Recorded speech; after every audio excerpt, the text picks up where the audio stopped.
Yeah, yeah, yeah. You Okay. sup man, plenty to talk about, plenty to talk about. Yeah, yeah, yeah. We missed Judy week, so let's just jump right into it now. I know some people have been waiting for us to talk about this, and they're waiting to chime in as well. So let me just talk about Real Madrid losing to Lille on, was that Wednesday? I think it Champions was League. Wednesday. Yeah, Champions Yeah, League. Yeah, I think it was Champions League. Wednesday. So yeah, I know you had a lot to say. I saw the game later on in the evening, in the night. So but I know you had a lot to say. So jump into it now. I mean, Plenty. you want some sipping on some hater, or we It's just just getting it nice off your sitting on a chest. hater. That's wanna say. Let's get That's it. wanna Let's get it get off into a your couple of chest. things, right? All So right. cool. So the I'm gonna come out. I was like, gonna see if there's any update on it was any updates on Carvajal. Carvajal, but not yet. But yeah. So yeah. So ideally, the loss against Lille highlighted a lot of things for me. One is what people can clearly see. We are not moving the ball fast enough to be a threat with the type of players that we have. So ideally, we no longer have a threat in the box that can head the ball. So we have to basically work on the transition from coming from either from defense to attack, a quick transition in a counter attack way, or we actually play where we have a high press where you can win the ball high up the field so you create more chances in the opposition half. We're not doing none of that. Real Madrid not doing none of that. What Real Madrid is doing is playing very slow, right? Um, and the main reason for why playing very slow is the obvious elephant in the room. No Tony Cruz, right? Now I went to my full analysis. That's why I didn't do the one time recording for that game. The full analysis of You want the all of emotions Carlo get involved. Ancelotti's. Without emotion, the full analysis of what all the successful teams that Carlo Ancelotti had and the players that they had. And if there's one thing that I saw highlighted in all those teams, the AC Milan teams, PSG, Bayern Munich, um, Real Madrid first stint, Chelsea even, all those teams had a deep line playmaker. Whether it was Pirlo, whether it was Lampard, whether it was Motta, whether it was Xabi Alonso, all of them had a deep line playmaker. And the reason why I'm kind of leaning towards more of Carlo being out is that it was known that Tony Cruz was going to leave. And we didn't start to groom who will be the next replacement for Tony Cruz. Not being exactly like Tony Cruz. You're not going to ever going to get a player just like him, but someone who could dictate the pace from deeper within the field, right? And I think that is what Real Madrid is suffering from right now. They're suffering from the lack of experience of someone playing in that role, and then the person who's actually ideal for that role wasn't available. To me, Kamavinga is the person to be in that role. And in the game that happened today against Villarreal, to me, I saw it because he is much more comfortable on the ball than Chouameni. He can make quicker passes. He's just way more dynamic. Of course, he's not Tony Cruz to be able to play at that certain level. Much younger, much less experience.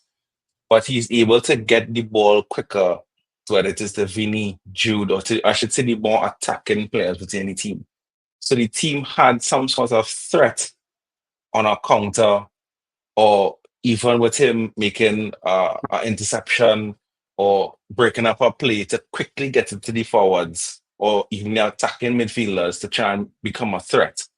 Because ideally, what the little coach said was actually he watched the Atletico Madrid game to see how to play against Real Madrid. And the perfect way to play against Real Madrid, especially without someone who could head the ball now from crosses, is that you drop deep, you frustrate Real Madrid till they overcommit, and then you just hit them on the wings, score a counter-attacking goal, and that's it. Right? And then worse yet, If you press them, and again, if Chouameni is in the middle there, what happens is that Chouameni doesn't have the confidence to play those balls. So he actually takes longer time on the ball, which then he actually gets either someone picks his pocket or he has to kick out the ball to save face. Ideally, he is uh, a little better version than Mendy. Mendy already played the football forward, in my opinion. And Chouameni to me is just a He's little a bit, lot better though. right? Oh, he's a little bit better. I would say a little No. bit better, Mm. right? Not saying that he's bad at it, but he's It's not just not what a we strong needed in point. that role. Yeah. To me, Chouameni looks way better, even further back as a central defender. He looks way better as a central defender than a defensive midfielder. Because when he But he plays is as a getting. defensive midfielder, as a single pivot, you see his weaknesses. If he's in a double pivot next to someone else who is more dynamic and move the ball forward, he looks a lot better. Hence, he looks fantastic for France. Not so good in Real Madrid right now. And look fantastic last season when Tony Kroos was next to him. Yeah, yeah. I can see that. I can see that.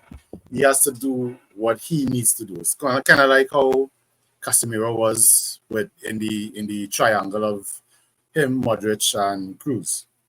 Is that they're very good in terms of securing the middle, whether it is they need a outlet or a quick outlet, or let's just say they get stopped. But they once they are pressured, they can already play. Their on ball skill is very much diminished. Correct. So Very, very similar to that, yeah. yeah, so yeah, I will lean to it like that with two Americans. I would still say he's a bit more skilled on the ball, especially compared to the two names you brought up. Well, the one name you brought up, which is Mendy, and the one who I brought up was Casemiro. I still think he's a lot more skilled on the ball. Yes, he gets, depending on the game, he gets caught in his head in terms of keeping the ball at his feet too long before making a decision. But when he's on his game and when he's feeling the game, he moves a lot quicker and his decision making is a lot better as well. So that's why I thought he would have been more the variation to take over from Cruz. I'm guessing that's not it. So what they may more or less need is, as you say, Camavinga, who's that kind of a live wire in and around the midfield and actually is very much better at starting the attack or getting the ball to the attackers than anybody that they have right now. Let's just say opposed to maybe Jude and Ceballos. And even Ceballos and all too, he shows flashes, but he's not. He hasn't solidified a reason to be one, a consistent starter, and two, to more or less be that new version of the midfield my show that Carlo likes to use. Don't know if it, part of it is injuries, and and the other part has been lack of playing time, but they've been due to injuries or just getting into the game properly and stuff, or the team properly. Um, Madrid has a lot of issues, which we knew. I for one was like, dog, I know Mbappé coming. Everything looks good. Kroos is going and everything, but lower your expectations. They had a fantastic season last season by all accounts. Because we didn't expect them to do much last season either, but they more or less surpassed expectations. And with that, now you came in riding a little high. You know, you're drinking the Yeah. Kool Aid, That's chugging it, straight. and Straight. I have always been of the opinion that they don't, or they very rarely have consecutive good seasons where, but in recent times that is, especially losing key pieces, they tend to there's a bit of a tussle or a drag in the early, at least in the early stages of the new season, where it is that you see them kind of trying to find an identity or trying to find that missing piece that has left the team. Cruz is a big hole to fill. Um, we always said it would have been more or less midfielder by committee. One game it has to be Freddy, which we saw today. He was more on the attacking today. Some days it had to be Camavinga, some days it has to be Chouameni. I mean, Camavinga was injured early to start the season, so he's now coming into the team and now reasserting his position on the squad. So still time to see how it is he pans out and if it is he's really that fit for that midfield maestro that he needs. We all know Carlo loves to use him, same as Chouameni in many different positions. And they tend to excel in those positions when it is needed. So in terms of the midfield play, I don't know. It's a void that they're trying to fill. So I guess it's just finding a new identity where that is concerned. But you had what that's something I said about Carlo. Oh, Carlo not liking to make changes. It's like you're planning and that is it. So I mean, you saw a little difference today. Is it that he's changing or what? Well, he made to me he made the right moves today. And when I say today is the game versus Villarreal, Real Madrid versus Villarreal. That Camavinga playing next to Fede, I think that is the dynamic double pivot that we need, where you have two dynamic players that even if one sits back, you don't really lose anything. And then if they go forward, you have the dribbling ability of Camavinga that could open up spaces. And then you have the speed of Fede and the shot of Fede. So it kind of brings a lot more to the table rather than you're playing Truman. You will tend to stay in the same position, right? And try to distribute from there. But as I say, when they're now playing against a low block where there's a lot of players around the box, etc., you need as much changes or dynamism as possible because you no longer have that option of crossing the ball, as I said. So you need that additional force coming up there. And to me, Fede playing any double pivot next to Chouameni, I think we kind of lose that. Now, Chouameni has a very good shot from outside the box too. Not saying that, Very, but I don't think very that rarely he uses is it. that, and that's the point. I don't think that he uses his skill set a lot. And you spoke about the dynamic movements of both Camavinga and Chouameni. I think from now that has to stop. You have to decide what position they play because they need to be basically Who they are. settled and to get that mindset of who they are and what position they play and how they play. So the Camavinga left back now, and even I prefer Chouameni playing as the centre back. I think at this point you have to kind of settle us into where you are, and part of that not being able to do that is because of Florentino Perez. The Okay. squad wasn't very well planned. Now there might be a season ending injury for Danny Carvajal, and who's the backup? Going 17. Going 17, right? It's gonna be very difficult to go entire season with Cohen 17 being there right I now. mean, they have done it before. It wasn't like a season-ending injury, but it was a long-term injury for Danny Carvajal. I think about 2 or 3 years ago. Going for his credit, he he has been better this season. Especially when he wears the captain's armband. I don't know if it has powers in it. I don't know, but he has looked better this season in limited roles that he's played so far. He's an experienced player. And it's not a position that's longer alien to him, right? He is and has been the de facto second right back. Only now occasionally playing in his natural position as a right wing or a right wing forward. But I mean, he's the best option as that there is right now. And I mean, as you know where you're getting with him. You would have a game when it is he's literally the cone and everybody's running wrong and past him. And then you would have some games when it's like that man is the best right back in the world. That is say Cafu it reincarnated something, so yeah, that's a stretch. A huge stretch too. But the point is that he's not always bad. He gives you he, there's an experience that he has there, and he has experience in winning with the team at playing at heavy load at that position. So it's not a bad backup to have. It's just what happens for the person behind him. Who are they going to bring in for that? And that has been a problem. Are you going to pull from Castilla, or are you going to look in the winter window to try and bring somebody in? Well, Real Madrid usually don't buy anyone in the winter window. That's typically, I think if I think about it a lot, and this is a stretch, and don't quote me on this, I think the last winter signing we had was the Brazilian Cicinho. That was way back, way back. Yeah. Right? Usually Yeah, if they sign somebody in the winter, it's more or less they come in the summer. It's not like that they're coming into the team correct, one time. correct. So Very rare that they make that move.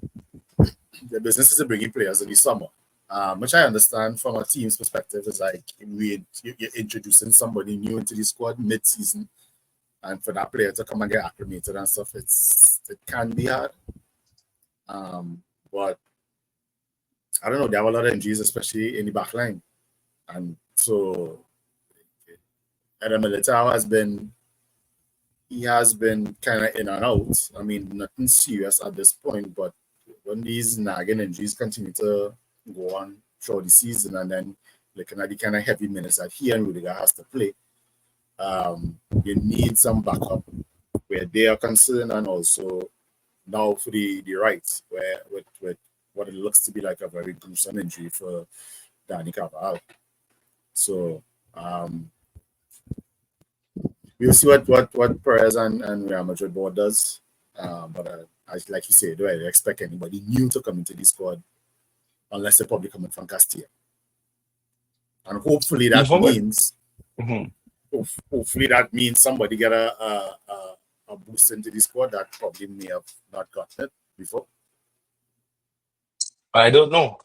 I know there's this guy Fortier from Castile. I think he plays with the Jovan Caramo is the name, but basically the Youth Champions League side. He also plays with them as the Mm-hmm. right back.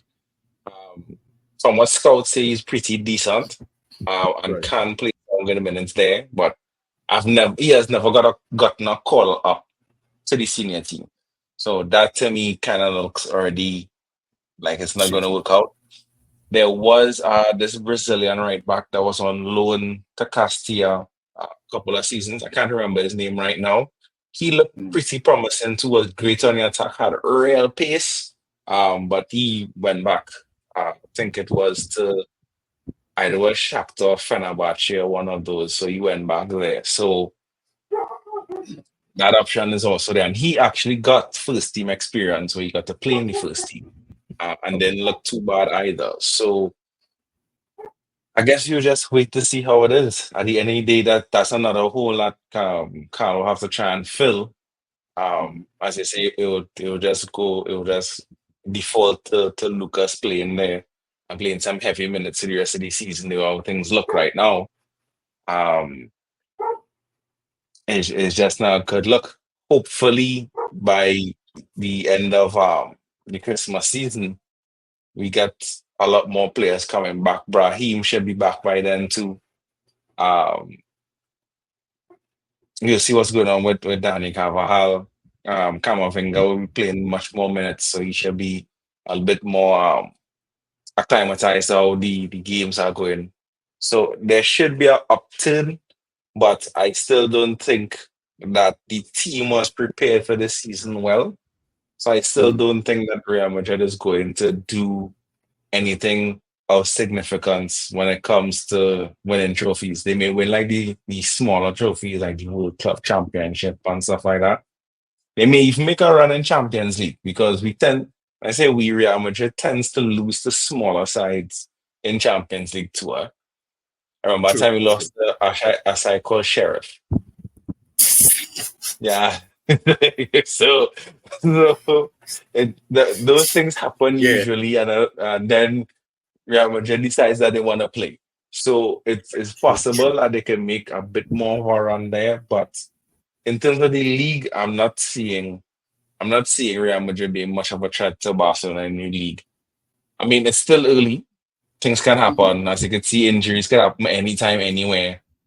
Carvajal injury happened literally the dying seconds of the game. So not that I calling any injuries on any Barcelona players, but anything can It happen. happens. Yeah. That's part of the game, basically.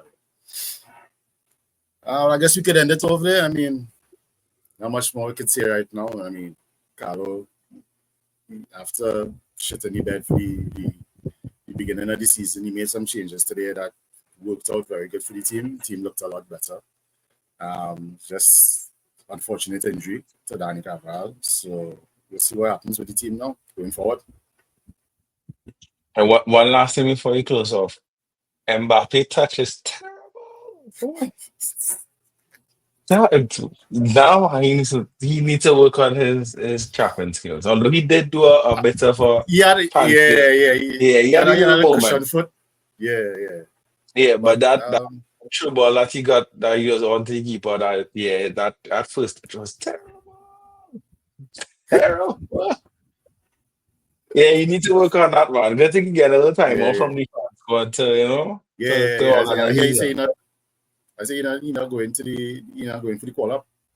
Yeah, he's not That's going to be called up, so he should get some kind of rest and maybe a little, cause a little chap in school and see how things go there. Like, man, uh, we can close we it go off sign it there. off there. Yeah, for sure. Yeah, man. Peace. Peace.